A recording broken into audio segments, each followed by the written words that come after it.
Assalamu alaykum, hurmatli qarindoshlar. Gollandiya şoferlik pravisi nazariya darsimizga xush keldinglar. Darslarimiz oxirlashay deb qoldi. Ya'ni 2 darsdan keyin darslarimiz tugaydi. Biz bugundan boshlab shu şoferlik pravisi nazariya imtihonining birinchi turiga chiqadigan imtihon savollarining nazariya qismi bilan tanishib o'tamiz. Ya'ni birinchi turdagi savollarning ismi xifar harakatining, ya'ni xatarni tonish savollari deb ataldi. Bu turdaki sualga adatda 25 sual chiqadi. 25 sualdan 13ni to'g'ri ishlasanglar o'tgan bo'lasizlar, 12ni xato ishlash haqqimiz bor. Shuni hozirgi darsimizda mush savolga doir nazariya qismi bilan tanishib chiqamiz. Endi bu turdaki savollarga hech qanday til jihatda qiynalish bo'lmaydi. Shu rasmga qarab javob berish. Javob 3 xil javobning birisidan bo'ldi. Ramman, tormozlash, xasloslardan mayni qo'yib berish yoki nitstun, ishni qilmaslik debchu. Mush 3 javobning birini tanlaydigan holat bo'ldi. Ya'ni bir rasm berilgan bo'ldi. Sizlar rasmga qarab mush 3 holatdan birini tanlaysizlarchu. Bu turdagi savollarga javob berish vaqti 8 sekund, ya'ni javob berish vaqti qisqa, 8 sekundning ichida cho'qim tez suratda bir ahvolni ko'rgandan keyin tez suratda uni inkos qaytarib qanday qilish to'g'risida javob berishinglar kerak. Endi bu turdagi savolni ishlashdagi qadam bosqichlar oldindan shundan tanishib o'tamiz. Mush qadam bosqichlarga diqqat qilib ishlasanglar, bu turdagi savollardan cho'qim o'tib ketsa, odatda 13ni to'g'ri ishlab, 12ni xato ishlash haqqimiz bo'lganligi uchun bu turdagi savollarni o'tamaydigan ahvollar qat'iy bo'lmaydi-ku. Endi qadam bosqichda birinchidan o'sha rasmni ko'rgan vaqtda qatnash taxtalariga diqqat qilishimiz zarur. Ya'ni shu mashinaning inda yo'llarda qanday qatnash taxtalari va anda mashinamizning surati, odatda suratni aniq ko'rgil bo'ldi. Andan havo sharoiti qanday, ya'ni yomg'irli havomi, qorli havomi degandekchu. Endi yo'lda qanday qatnash vositalari bor, masalan, oldimizda qanday mashina bor, yoki velosiped haydaguvchimi yoki piyoda mang'uvchimi degandekchu. Mushlarni bir kuzatib chiqqandan keyin nima ish bo'lganligini oldin faraz qilishga tirishimiz. Ya'ni aslında kuzatib chiqqandan keyin oldimizga mashina to'xtami yoki velosiped haydaydigan odam velosipedni to'xtatmay haydaverami yoki to'xtami degandekcha mushta faraz qilish tirishimiz. Anda mush farazimizga asosan nima ish qilsak bo'lganligini va buning oqibatining qanday bo'lganligini o'ylaymiz. Masalan, oldimizda bir velosipedmenga odamni ko'rdik. Biz uning qarab meni ko'rmagan bo'lishi mumkin deb faraz qilgan bo'lsak, u vaqtda qilgan farazimizga asosan qanday qilamiz? Mashinamizni ya tormozlaymiz orliq yaqin bo'lsa va yoki mayni qo'yib birib astroq haydaymiz degandekchu. Ya'ni shu faraz qilgan ahvolga asosan nima ish qilsa bo'lganligini, oqibatining qanday bo'lganligini o'ylab, shuning asosan bir qaror chiqaribizchu. Ya'ni tormozni bosamanmi, mayni qo'yib birmanmi yoki hech nima qilmasam bo'lamdi deb qaror chiqaramiz. Chiqargan qarorimizga asosan javob bersak bo'ldi. Endi shu normalda mush qadam bosqichlar bo'yicha mush ahvollarga diqqat qilsanglar, ya'ni qatnash taxtalari, suratimiz qancha, havo sharoiti qanday, yo'lda qanday vositalar bor degandekchu. Shunda diqqat qilsanglar, bu turdagi savollar tez emas. Endi bir-birlab ko'rib chiqamiz. Ya'ni 3 xil ahvol bor dedik emasmi? Birinchisi tormozni bosish, ramman. Ya'ni qanday ahvolda tormozni bosishimiz kerak. Normalda yo'lda agar yo'lning ustida yoki yon tarafida kichik bola bo'lib qolsa, cho'qim tormozni bosishimiz kerak. Yo'lda bir o'yin, masalan, bolalarning to'plari deymiz yoki lag deymiz va yoki ish qilib kichik bolalar o'ynaydigan yoki kichik velosipedlar bo'lamdi, ashta o'yin ko'rgan vaqtimizda cho'qim tormozni bosishimiz kerak. Anda har xil hayvonlar, masalan, it, mushuk degandekchu, lekin qushlarni ko'rganda tormozni bosmasak ham bo'ladi. Odatda qushlar mashina kelgandan keyin uchib ketadi. Lekin ashta it, mushuk degandek hayvonlarni ko'rganda ham cho'qim tormozni bosamiz.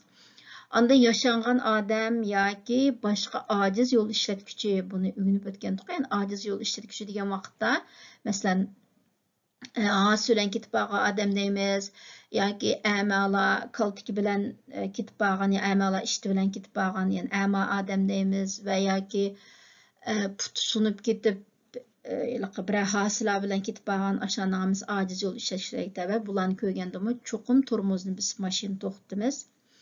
Ondan siriq chiroqni ko'rgandami mashinani to'xtata olsak cho'qim tormozni bosib to'xtatishimiz kerak.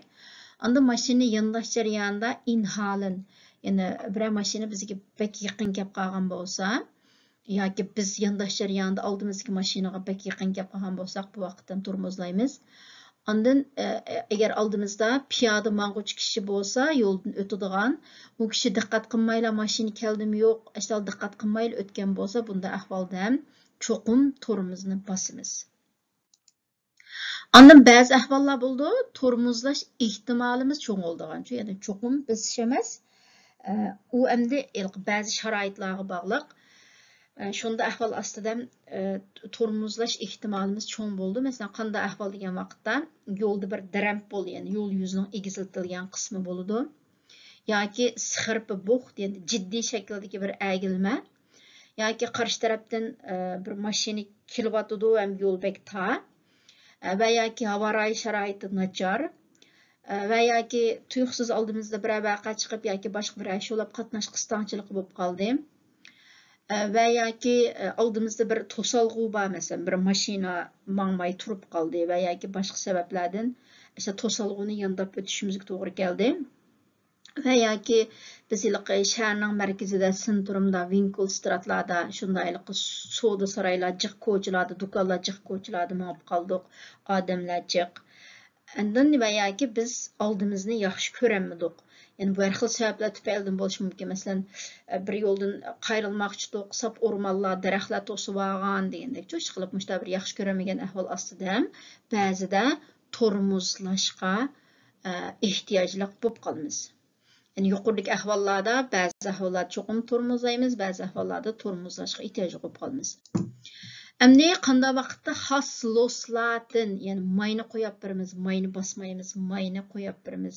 Ya'ni mashinaning mayni qo'yib berganki, mashinaning surati ostilaydi. Qanday ahvol ostida xos loslardan qilamiz degan vaqtida birinchi xil ahvol ikkilanib qoldik-ku, oldimizda nima sho'g'anligini bilmay, haydasam bo'larmi, mashinaning suratini ostilasam bo'larmi, tormozsam bo'larmi deb ikkilanib qolgan ahvol ostida har vaqt mayni qo'yib bersak yaxshi. Nima sho'g'anligini bilmagandan keyin aniq bir qaror chiqib bo'lguchi. Ondan oldimizdagi ahvolni ancha yaxshi ko'rolmay qoldik. Masalan, bir mashinalar to'sib olgan yoki boshqa ahvollar bor. Unda ahvol ostidami mayni qo'yib berib tayyorlik holatda tursak yaxshi. Ondan bek tez haydab ketib boratdik. Tuyuqsiz haydash tezligimiz o'zgarib qoldi. Ya'ni bu işte qatnash qistonchiligida ko'p uchraydi. Va yoki masalan bir 80lik yo'lda bir qatnash yo'lda qurilish qilayotganlik sababidan tezlikni 60 ga 70 ga tushirgan bo'lishi mumkin degandek-ku. Bunda ahvol ostida mayni qo'yib birimiz, ondan shiraqda bir dramp bo'lib ko'rdik, ya'ni yo'lning egizitilgan qismi. U vaqtda mayni qo'yib birimiz, agar shiraqtiroq ko'rsak, ham shiraqda bir bo'xt ko'rdik. Normalda bu bo'xt trampollardan burun, burun bir 50 metr, 100 metr burun qatnash taxtasi orqali bizni ogohlantirdi. Ya'ni oldingizda trampol bor, diqqat qiling, oldingizda bo'xt bor, diqqat qiling debchi. Shunda taxtini ko'rgandan keyin mayni qo'yib bersak bo'ldi, tayyorlik holatda turib. Ondan yiroqda bir to'solg'u ko'rdik, obstacle in the firda, ya'ni masalan, sal yiroqroq yo'limizda bir mashina to'xtab qolgan degandek-chi. Ondan havo ancha yaxshi emas, ham yiroqdan qarshi tarafdan mashina kelayotgan bo'lsa, bunda ahvol ostida mayni qo'yib berib diqqat qilib deganimiz yaxshi. Ondan yo'l kichik, ham qarshi tarafdan qatnash kelayotgan bo'lsa, har ikkili bizmi yo'lga tang patimizmi, patmaymizmi, bunda ahvol ostida shu oldi bilan mayni qo'yib berib tayyorlik holatda turish uchun mayni qo'yib bersak yaxshi. Ya'ni qisqasi bu mayni qo'yib berish xasloslardan bir ahvollarga tayyorlik qilish uchun mayni qo'yib beramiz-ku. Ya'ni yuqorida deyilgan 8 xil ahvolda mayni qo'yib bersak bo'ldi. Eng oxirgi ahvol need stun, ya'ni qanday ahvol ostida tormozni bosishimizning hojati yo'q, mayni qo'yib berishimizning hojati yo'q, qanchalik tezlikda ketib borsak, shu tezlikda ketaversak bo'ladi deganda. Shu hech qanday bir xatarlik ahvol bo'lmasa, ondan shu haydash tegishli tezlikda ketib borgan bo'lsak, oldimizda shu tezligimizni pastiltadigan bir alayda ahvol bo'lmasa, oldimizdagi ahvol yo'l ochiq, havo yaxshi, yo'ldagi mashinalarni yaxshi ko'ryapmiz. Bunda ahvollarda hech nima qilmasaqmi bo'ldi-ku.